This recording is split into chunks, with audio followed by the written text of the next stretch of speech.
I just have a thumbs up to let me know that people can see the title thing. Yes, you can. Fantastic. Okay, folks. So as I mentioned last week, Jay and I have been talking together about these educational sessions. We want to give them some more form. So I've come up with the idea of a 52-week MBA. Today we're going to be looking at creating a market dominating position, part one. Next week will be part two, where we'll get down into the weeds and do some more stuff. So as always with my sessions, there's no BS. What you see and what you'll hear is stuff that you can actually take away and start using straight after this session in your business. In fact, there's a little bit of work here that if you're serious, you'll get onto this recording tomorrow and grab hold of the questions and work through them. As to who this guy is, look, I'm not going to run through it. Most of you know me anyway. The most pertinent things are last 12 or so years, I've been running my own business consultancy / coaching business. I've helped over 170 odd businesses achieve what they want there. Before that, I had 30 plus years as a C-suite executive in Southeast Asia and here in Australia across 12 industries. Used to lecture at university, and before that, I was a high school teacher. So I've been around the block a few times. As always, I have to say it is wonderful seeing so many people turning up. So time is short, so I will, as usual, go through fairly rapidly. The 52-week MBA is in four parts. The first part is 90 days to a solid foundation, which is what we're in now. The second part is competition beating marketing. The third part will be your secret financial weapons. And the final part will be profit growth strategies. And while 52 weeks seems like a long time, if each week you grab hold of the things that I'm recommending to you, you will see your business grow, you will see much more control, and more importantly, you'll actually see some more money and you'll get some time back as well. So the 90 days is the first 12 weeks. This is what we're working through. And this week is creating your market dominating position, part one, which is this one. And when I say market dominating, I don't necessarily mean this type of domination. In fact, I mean this type of domination. It's where you take more control over the business. To do that, you need to niche or niche, depending which part of the world you come from. But just a word on niching. It used to be you used to niche by creating a fantasy based on demographics and psychographics. You'd go, my ideal client is Bob, but Bob is 42 years old. He likes watching Foxtel. He's got 3.5 kids, what, blah, blah, blah, blah. That's BS. The best way to niche is decide what problem is you solve, who has that problem, or rather find someone who's got a problem that you can solve. That becomes your niche. You can use demo and psychographics to backfill for your marketing, for your lead lines, for your strap lines, for your copy, etc. But really, these days, the smart way to niche is to find out a niche by the problem that you solve, and understand this too. You're often your own best niche, particularly with the work I'm doing with executives who are north the age of 40.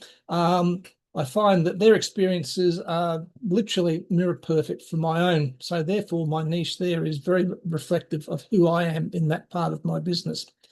There are essentially 5 steps I'll go through today on how you can start building a competitive marketing advantage. Step one, well, this is the key one. You've got to look at what is it that you produce, or what's your product, what's your service, and what are the basics of these things. The basics of those are, what problem do you solve? And is it a real problem within the marketplace? If you decide I can solve a problem, one of the quickest ways to validate it is, yes, you can use ChatGPT like lots of people are. You can certainly Google it, but the real test is to go to Amazon and put it into the book section or the Kindle section and see how many books there are about it. If there's over 100 books dealing with it, you've got a live marketplace. If there's 50 to 100 books, it's quite niche, but there's a chance there to do something. If it's less than 50 books on it, you're going to be trying to create a new marketplace, and that takes time, energy, and capital. So use the Amazon test. It's the quickest way to find out if your market or where you desire to work actually holds up. Figure out who it is for. So who am I solving a problem for? And more importantly, can they afford you? It sounds a bit mercenary.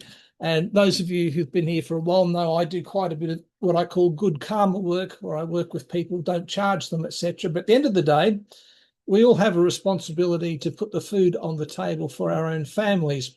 It's a little bit like the airline cliche, put your oxygen mask on first. But this is a key thing. What's the problem you solve? Is it a viable market? Who do you solve the problem for, and can they afford what you want to charge for it? If they can't, you're wasting so much of your time and energy with tire kickers. So you need to be clear on that. You also have to be very, very clear on what they get. In other words, what's the result they get from working with you, or the transformation, or the outcome, or what does the widget you're selling deliver to them? If you're selling a vacuum cleaner, does it give them cleaner floors in half the time, for instance? If you're helping them, like the gentleman who's got the 9 pillars, who's doing productive aging, does it help people really recenter themselves, reintroduce themselves to themselves, and start working on a different idea of aging? Well, what is it? What's the transformation and what's the result? Unless you're clear on the outcome of the product or service you have, then there's no way in the world you can dominate a marketplace.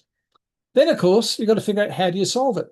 We will be looking next week at a thing called a signature system, which some of you know about. But how do you solve the problem for people? How do you take them from being unhappy to happy? How do you take them from stress to unstressed? What is the methodology you use? How many steps are there to it? What do you deliver to them? How often do they need to use you? Now, some people on this call will be selling products which are literally usable.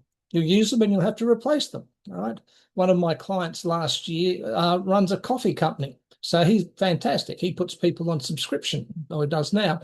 And that's what he's got a product which literally runs out. But some of us might have a product people will only need to work with us once in order to get the change.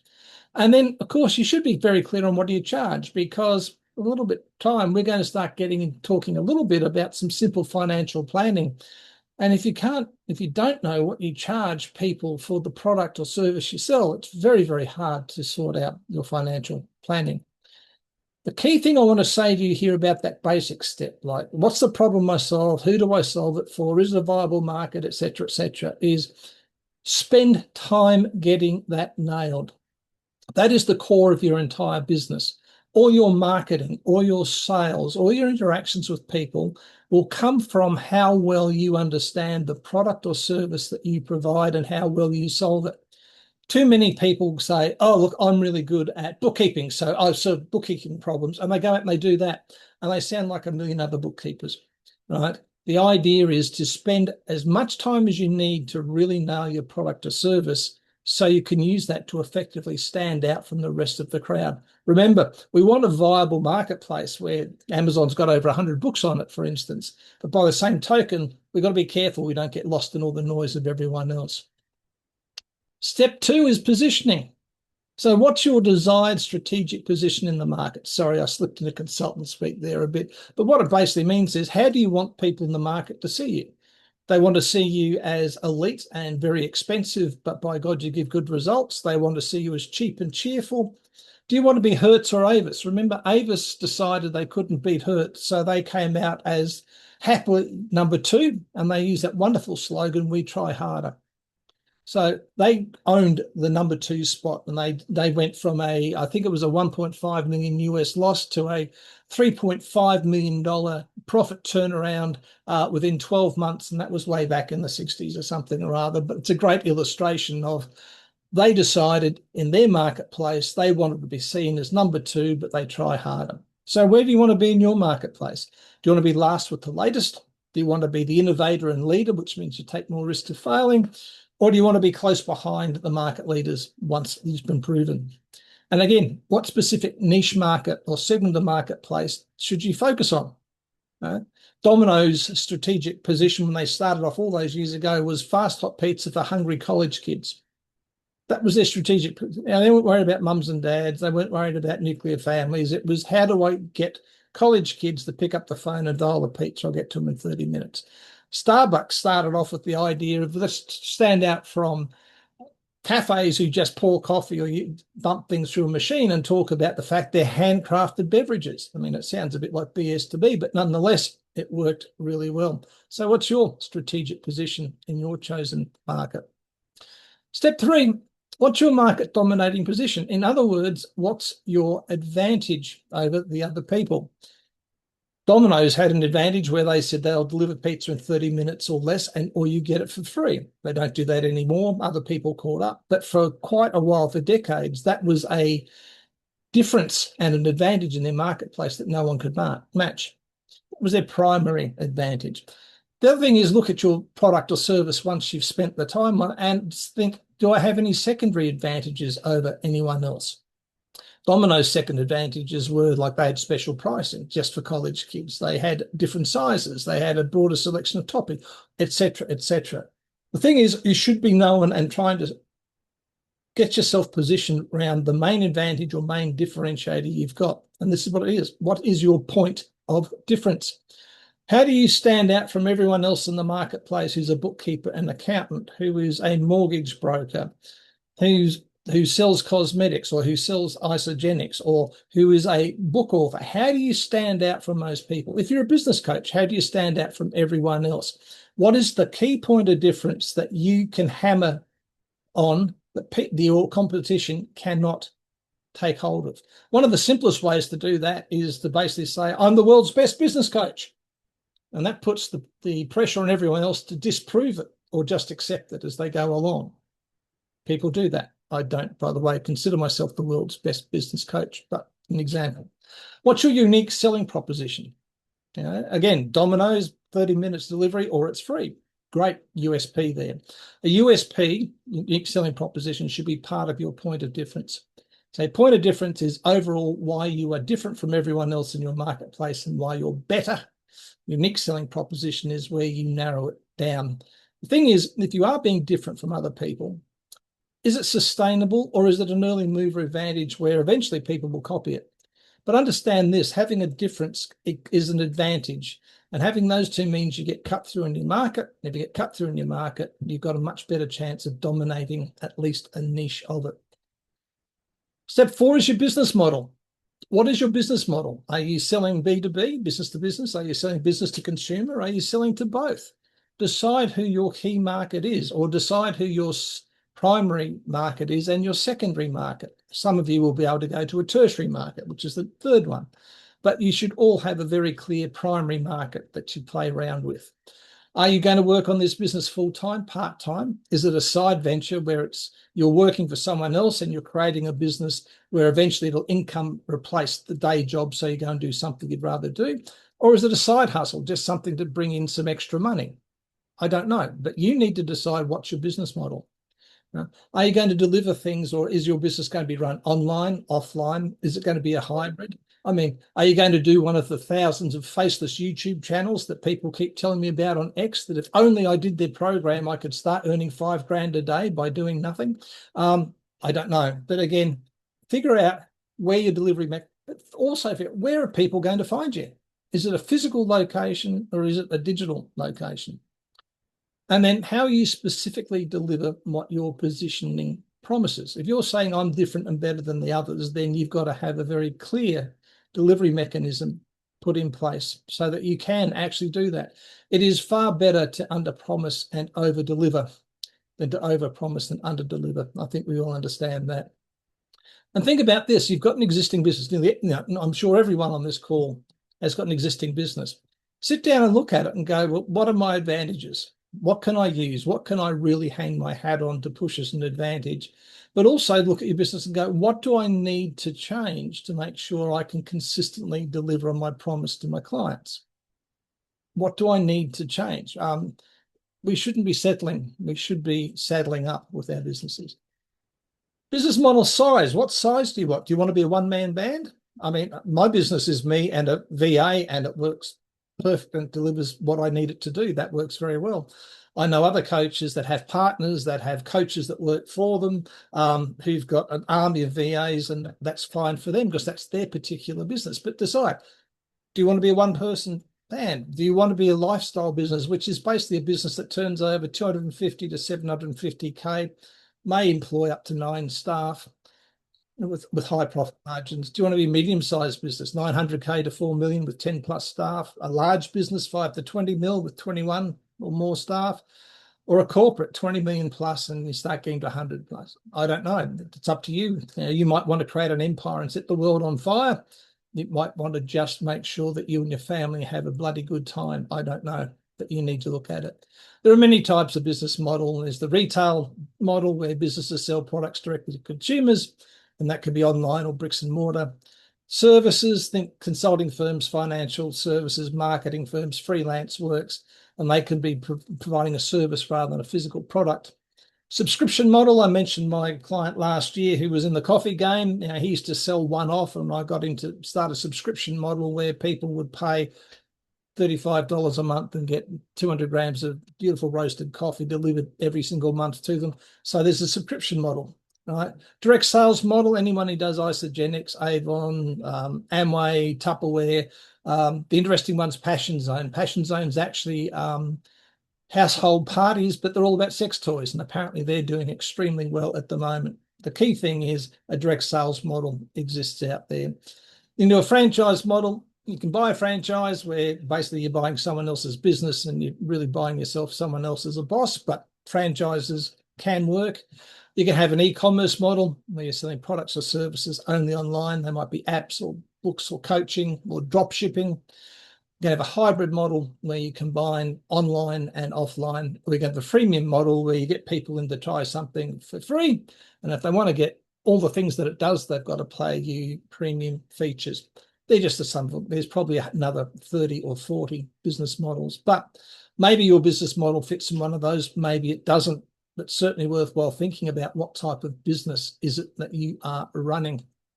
Step 5 is you need to work on your pitches and your strap lines. I have to say, all due respect to everyone here today, there are an awful lot of elevator pitches today that wandered around the garden path, back down the backside, through the quarry, across the river, and then came back to where they started today. They were very hard to follow or to understand. Your elevator pitch, you need a couple of them. You need a 30-second, a 1 minute, and probably a 3-minute one. And then, of course, there's a full-on presentation depending on your type of business. It's great if you've got a strap line. Domino's, again, delivered 30 minutes fresh, or it's free. Fantastic strap line, and it encapsulated their promise. Maybe you can create a strap line. Maybe you need to review and renew your elevator pitch and make it tight.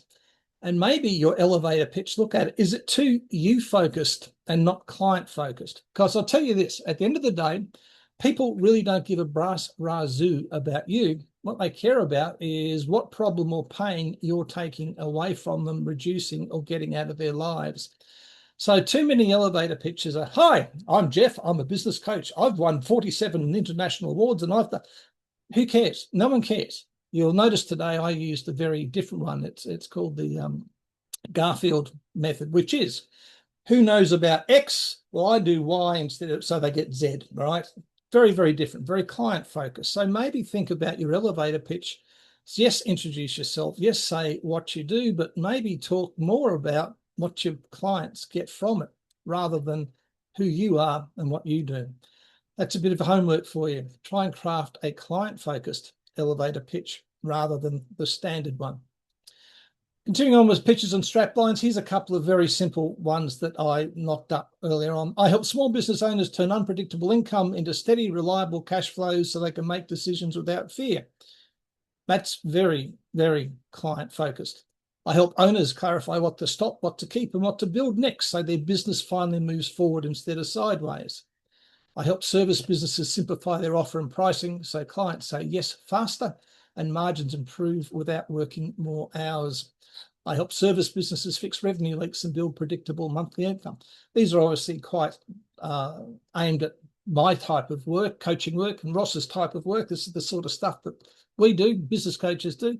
I help solo operators turn effort into results by tightening their offer, pricing, decision-making. You get the idea, right? These are strap lines, and these are aimed very much about people being able to go, hey, that's me. I really do. I'm spending too many hours at work, or my monthly income is unpredictable, or my business is just moving sideways. I don't know how to move it forward. So this is a client-focused strap line. So here's your to-dos, right? Decide what you do and for whom. Get very, very clear on your product and service. Spend as much time as you need to nail it. Choose your niche, decide your preferred market position, where you want to sit in your market, decide or just review your business model. Maybe it needs tightening, maybe it needs tweaking, and revisit your pitch or pitches and create a strapline if you can. Just be aware that more so than ever, and AI is a fantastic tool, but unfortunately there's a lot of AI slop out there, which is really making the marketplace even harder to cut through. If you use the same old thinking, you're going to get the same old results. So here's the key question for this year is, what will you do in 2026? That's not the same as you did in 2025 and 2024, and you get the picture.